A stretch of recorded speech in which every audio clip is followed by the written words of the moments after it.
मालती सुबह सुबह अपने कमरे के बाहर ढेर सारे कपड़ों का ढेर लगा चुकी थी। और कपड़ों के साथ साथ काफ़ी ऐसी भी चीज़ें थी जो देखने में तो सही हालत में थी, जो मालती के कमरे के बाहर रखी हुई थी। अब ये नज़ारा देखकर मालती का पति राजीव और उसकी सास शकुंतला समझ जाती हैं कि एक बार फिर से मालती के सर पे पुरानी चीज़ों को हटाकर नई चीज़ें लाने का भूत सवार हो गया है। अरे, क्या हुआ मालती? इतने सारे कपड़ों का ढेर क्यों लगा रखी हो? वो क्या है ना राजीव जी, ये सारे कपड़े पुराने हो गए हैं। मैंने अपनी अलमारी खाली कर दी है। एक काम करती हूँ, मैं आज ही जाकर अपने लिए नए कपड़े लेकर आती हूँ। अरे मालती बहू, पर इनमें से कुछ कपड़े तो ऐसे हैं जो तूने अभी 1-2 महीने पहले ही खरीदे थे। मैंने कहा ना मम्मी जी, मुझे अपनी पूरी अलमारी नई करानी है। मैं तो कह रही हूँ कि इस पुरानी अलमारी को हटा देती हूँ और एक नई अलमारी लेकर आती हूँ। लेकिन मालती, ये तो बेवकूफ़ी है। आखिर तुम्हें पुरानी चीज़ों से इतनी एलर्जी क्यों है? ये तो सरासर फिजूल खर्ची हुई ना।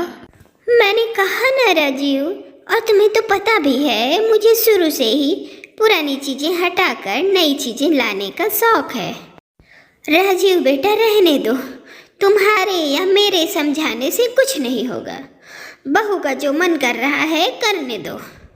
अब फिर एक दिन मालती कबाड़ी को घर में बुलाती है और कबाड़ी जब उन पुराने सामानों में कुछ नई नई चीज़ों को देखता है तो वह मन ही मन बहुत खुश हो जाता है। अरे क्या बात है भाभी, आपके घर से तो मेरी मौज ही हो जाती है। आपके घर से कबाड़ कम, मेरी घर गृहस्थी का सामान ज़्यादा मिल जाता है। हाँ हाँ, ले जाओ ले जाओ।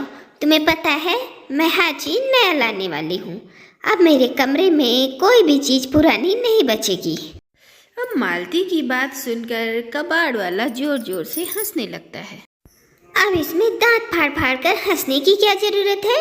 हाँ, अरे ऐसा कौन सा जोक मार दिया मैंने जो तुम्हें इतनी हंसी आ रही है? भाभी जी, आप ना हर 2 महीने पे मुझे कोई ना कोई पुराना सामान देने के लिए बुला ही लेती हैं। मुझे तो डर है कहीं कल को आपको आपका पति यानी राजीव भैया भी ना आपको पुराने लगने लगे और आप उन्हें भी उठाकर हमें दे दें। वैसे पुराने तो तुम भी हो गए हो। मैं तो सोच रही हूँ कोई नया कबाड़ वाला ढूंढ लूँ। अरे रे, नहीं नहीं भाभी, मैं तो मजाक कर रहा था, गलती हो गई, माफ़ कर दो भाभी।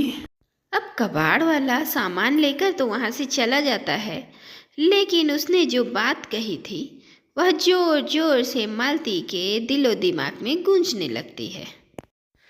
अब मालती ने तुरंत गूगल पे सर्च किया, क्या अपना पुराना पति भी बदला जा सकता है? लेकिन इंटरनेट पे मालती के हाथ कुछ नहीं लगा। अब यह विचार मालती के दिमाग से निकल चुका था।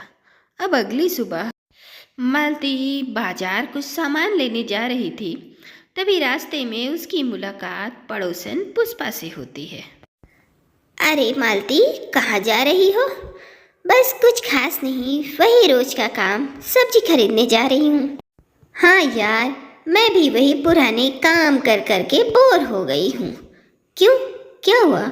घर में कोई प्रॉब्लम है क्या? नहीं, प्रॉब्लम तो कुछ नहीं है। रोज रोज वही सास ससुर पति के लिए खाना बनाओ, सुबह खाना बनाओ, शाम को खाना बनाओ, कपड़े धो, यही सब रोज का काम है। बस वही पुराना काम, अब तो कुछ नयापन रह ही नहीं गया है। वो कहावत है ना, मुल्ला की दौड़ मस्जिद तक। इसीलिए तो मैं हर महीने कुछ ना कुछ पुराना सामान निकाल कर नया सामान लाती हूँ। अरे मालती, सामान की बात अलग है, मैं तो ससुराल की बात कर रही हूँ। अब कोई पुराना ससुराल हटाकर नया ससुराल थोड़ी ला सकता है। हाँ, ये तो बात सही है, पर कितना अच्छा होता ना कि अगर हर लड़की को अपने पुराने ससुराल से निकलकर नए ससुराल में जाने का कोई ऑप्शन होता तो। अगर ऐसा हो ना तो मैं तो आज ही अपने नए ससुराल में चली जाऊं। मैं तो अपनी सास के रोज रोज के ताने सुनकर परेशान हो गई हूँ। तुम सही कहती हो। अब इतना कहकर पुष्पा वहाँ से चली जाती है। लेकिन मालती के दिमाग में पुराने ससुराल को बदलकर नए ससुराल में जाने का थॉट जोर जोर से चलने लगता है। अब यही सब कुछ सोचते सोचते मालती अपने घर चली आती है। जैसे ही वो अपने घर के अंदर कदम रखती है, उसकी सास उसका इंतजार कर रही थी। अरे कहाँ रह गई थी मालती बहू, 5 बज गए हैं। जाओ किचन में फटाफट मेरे लिए चाय बना कर लाओ। तुम्हें तो पता है ना 5 बजे मुझे चाय चाहिए ही चाहिए। माँ जी, मैं आपकी इन पुरानी आदतों से वाकिफ हूँ। माँ जी, मुझे 5 साल हो गए हैं ससुराल में। अब ये सब बातें हमारे लिए पुरानी हो गई हैं। अरे 5 साल हो गए तो क्या ये तेरा ससुराल भी पुराना हो गया? अरे मालती बहू, कहीं ऐसा ना हो जाए कि तुम पुराने सामान को बदलते बदलते कहीं ये अपना ससुराल भी ना बदल डालो। अरे आप भी ना, ये कैसी बातें कर रहे हैं आप? ससुराल बदलने का मतलब आप समझते हैं? दूसरी जगह शादी करना। हमारे बेटे के साथ बहुत खुश है हमारी बहू। अब वो भला दूसरी जगह शादी क्यों करेगी? बात तो मम्मी जी बिल्कुल ठीक कह रही हैं। राजीव जी तो बहुत अच्छे पति हैं, मेरा कितना ख्याल रखते हैं और मैं जो चाहती हूँ सब ला कर देते हैं, तो मुझे दूसरी जगह शादी करने की ज़रूरत ही क्या है? लेकिन पुष्पा की बात भी सही थी। अब पुराने ससुराल के साथ कोई औरत क्यों जिए? और वैसे भी मुझे तो पुरानी चीज़ों से बहुत एलर्जी है। हे भगवान, कुछ तो करो मेरी ज़िंदगी में, कुछ ऐसा जिससे मुझे मेरा नया ससुराल मिल जाए। ठीक उसी समय मालती की मोबाइल की घंटी बजती है। अब मालती देखती है कि उसके फ़ोन पर उसकी शहर वाली दूर की सहेली का फ़ोन आ रहा है। अरे दामिनी, कैसी है तू यार? अरे मैं बिल्कुल ठीक नहीं हूँ यार। तुझे तो पता है ना, मैं यहाँ दूसरे शहर नौकरी करने के लिए आई हूँ। मैं रोज रोज घर वालों की चिक चिक से परेशान हो चुकी हूँ। कमाल है, तू तो यहाँ रहती नहीं जहाँ तेरी शादी हुई है। तू तो दूसरे शहर जाकर बस गई है और तेरे सास ससुर तो कभी कभी तेरे पास आते हैं, फिर भी तुझे घर वालों की चिक चिक का टेंशन। अब क्या बताऊँ यार, रोज रोज सासू माँ फ़ोन करके बस यही एक रट लगाए रहती हैं, इसी शहर में ट्रांसफ़र ले लो, इसी शहर में ट्रांसफ़र ले लो, और तू यहीं रहने के लिए आ जा। अब तुझे तो पता है ना, मुझे ये ससुराल में रहना बिल्कुल पसंद नहीं है।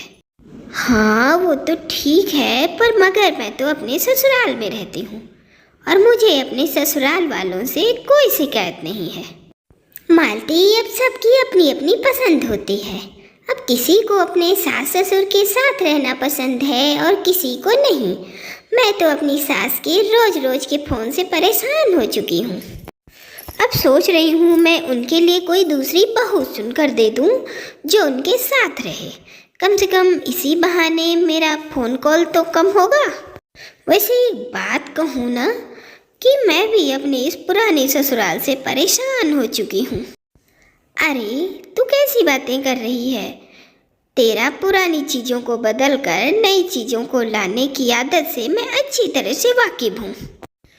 लेकिन तुझे पता है ना, हम चीज़ें बदल सकते हैं, घर वालों को नहीं।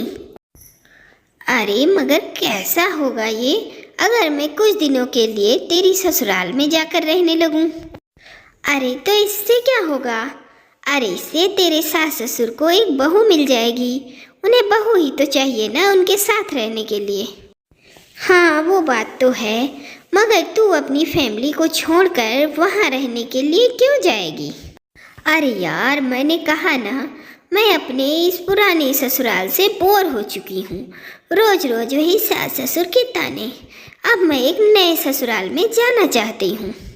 अब देख, तू अपनी ससुराल जाना नहीं चाहती और मैं एक नया ससुराल चाहती हूँ, और तेरी सास चाहती है कि एक बहू आ जाए। तो क्यों ना मैं उनके साथ जाकर रहने लगूँ? मुझे भी नया ससुराल मिल जाएगा और उन्हें भी नई बहू मिल जाएगी। लेकिन तेरे घर वाले इस बात से राजी हो जाएंगे? और तेरा पति राजीव इस बात के लिए मानेगा क्या? अरे तू उन सब की चिंता छोड़ दे, वो सब तो मैं संभाल लूँगी। बस तू इतना बता दे कि क्या मैं तेरी ससुराल जाकर रह सकती हूँ? वैसे ठीक ही है। एक बार तू मेरी ससुराल जाकर रहने लगेगी ना, तो मेरी सास भी मुझे परेशान करना बंद कर देंगी। अब इसकी भी प्रॉब्लम सॉल्व, मेरी भी प्रॉब्लम सॉल्व, और इसकी सासू माँ की भी प्रॉब्लम सॉल्व। अरे क्या हुआ, तू चुप क्यों हो गई? अरे सुन, अगर तुझे कोई परेशानी है तो मैं कोई दूसरा ऑप्शन चुन लेती हूँ। अरे नहीं नहीं, ऐसी कोई परेशानी नहीं। मैं आज ही ना अपनी सासू माँ से बात कर लेती हूँ कि अब उनकी ज़िंदगी के सारे दुख दूर होने वाले हैं और उन्हें सेवा करने वाली एक बहू मिलने वाली है। अब तू जा और बेफिक्र होकर मेरी ससुराल में रह। और इस तरह दामिनी मालती को उसकी ससुराल में जाने की परमिशन दे देती है। अब यह बात सुनकर मालती खुश हो जाती है, क्योंकि उसे पुराने ससुराल से छुटकारा मिल जाता है। लेकिन क्या मालती दामिनी की ससुराल में जाकर रहने लगेगी? और क्या मालती को अपनी ससुराल से वहां रहने की इजाज़त मिलेगी? और कैसा होगा मालती के नए ससुराल का सफ़र? जानने के लिए हम देखेंगे इस कहानी का अगला भाग।